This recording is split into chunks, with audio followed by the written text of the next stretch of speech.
लखनऊ के आशियाना क्षेत्र में आस्था कृष्ण धाम ट्रस्ट द्वारा संगीतमय सुंदरकांड पाठ का आयोजन किया गया। सुंदरकांड समाप्ति के बाद हनुमान जी की आरती कर सभी भक्तों ने प्रसाद ग्रहण किए, जिसमें बड़ी संख्या में लोगों ने प्रसाद ग्रहण किए। इस आयोजन में संतोष त्रिपाठी, आस्था त्रिपाठी, ए.के. शुक्ला, गौरव शास्त्री, संजीव सक्सेना व अनुज शुक्ला समेत अन्य पदाधिकारी मौजूद रहे।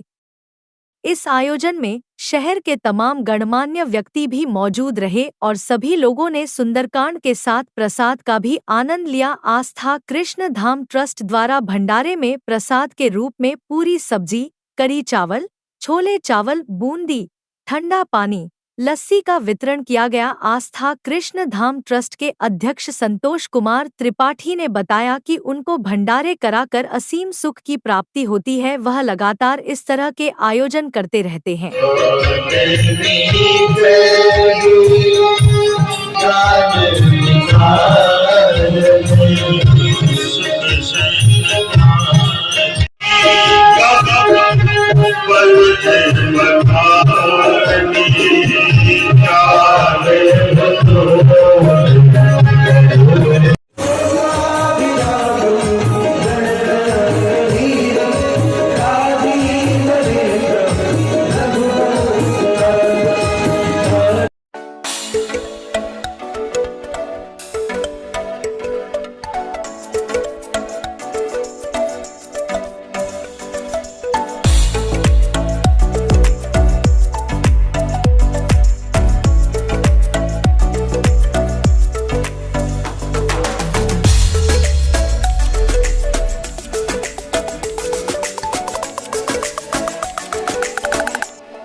सर्वप्रथम इस इलेक्ट्रॉनिक मीडिया को और जो हमारे चैनल हैं उनसे पधारे हुए समस्त अभिव्यक्त लोग, अभिकर्ता के रूप में जो यहाँ पर उपस्थित हैं, उनको मैं बहुत बहुत साधुवाद देता हूँ कि इस पांडिक अवसर पर, मांगलिक उत्सव के ऊपर आप लोग पधारे हैं। इसके लिए मैं हृदय से और आस्थागण परिवार की ओर से आप लोगों का आभारी हूँ और स्वागत करता हूँ। ये आस्थागण धाम में जो आज सुंदरकांड और जो ये विशाल भंडारे का आयोजन किया गया है, मैं आप माँ के बिहारी जी को, जो मेरे आराध्य हैं, उनकी कृपा से संकट मोचन हनुमान जी को ये आज का मांगलिक उत्सव समर्पित है और भोजन प्रसाद का अपार व्यवस्था की गई। जितना जनसमूह 3 बजे से लेकर रात में 11 बजे 12 बजे तक आए, सबको प्रसाद भव्य रूप में प्रदान किया जाएगा। और निरंतर आस्थागण धाम जो है, इस तरह के कार्यक्रम हर प्रतिमाह और हमारे प्रतिवर्ष चलता रहता है। हमारे बीच में हमारे भाजपा के भैया वीरेंद्र तिवारी जी हैं, जो राज्य मंत्री का दर्जा प्राप्त है। इन लोगों को मुझके जैसे अभी एक मंत्री जी चले गए, किसी भी दल का कोई मंत्री हो, चाहे कांग्रेस हो, चाहे भाजपा हो, चाहे सपा हो, बसपा हो, सबसे इस धार्मिक अनुष्ठान के जरिए मैं सबको बुलाता हूं, सबको आमंत्रित करता हूं और बड़ा हर्ष के साथ मैं कहता हूं, किसी भी दल का कोई व्यक्ति हो, किसी दल का कोई पदाधिकारी हो, किसी दल का कोई नेता हो, सब बड़े सहर्ष हमारे आमंत्रण को स्वीकार करते हैं। और मैं किसी को कार्ड नहीं देना, सिर्फ फोन पे मैं संदेश देता हूं। अब सब लोग आके पधारते हैं और जो ये मांगलिक उत्सव होता है, सांस्कृतिक उत्सव होता है, साथ साथ में संगीत से सजी हुई जो दरबार लगती है, उसमें सब आके आनंद लेते हैं और प्रभु का प्रसाद ग्रहण करते हैं। जी, इस पावन अवसर पर यही संदेश देना चाहता हूं कि इस तरह के कार्यक्रम हमारे देश में निरंतर चलते रहना चाहिए। इससे हमारी संस्कृति मजबूत होती है। दूसरे, जब संस्कृति मजबूत होगी तो हमारे उससे संस्कार आएंगे, नए लोग जुड़ते हैं, देखते हैं क्या हो रहा है। एक बार मैं आपको एक छोटा सा दृष्टांत कहूंगा, समय ज्यादा लेते हुए। महाकुंभ का मेला था तो एक अंग्रेज ने कहा ये व्यवस्था कैसे होती है, कितने लोगों को काट जाता होगा।